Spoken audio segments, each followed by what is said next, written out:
ako ng oats overnight.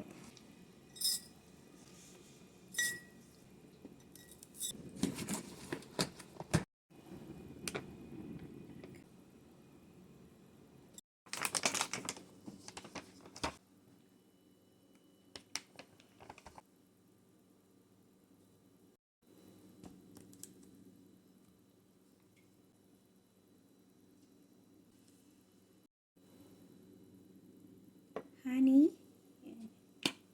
Honey. Gawin ko lang siya.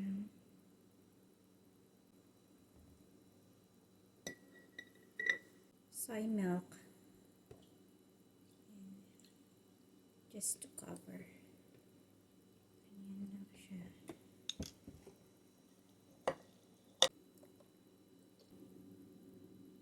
Overnight. Ayan. Tapos, pwedeng kainin bukas na. So, i-cover ko muna. So, ito na yung yung na-overnight siya na overnight sa ref. Yan na siya. So, meron siyang konting tubig. Yan na siya.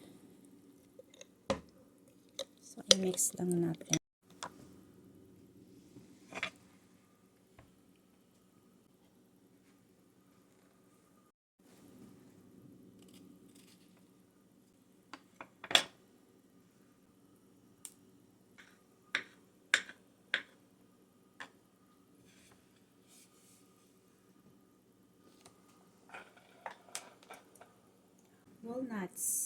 Walnuts.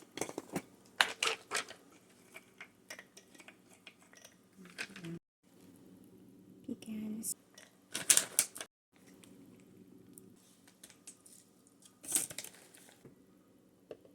Soy milk. Konti lang. Pwede nang kainin ito. Ito pala ang gustong-gusto kong kinakain na hindi na kailangan iluto pa. Basta isok lang siya overnight. Any fruits pwede nyong ilalagay.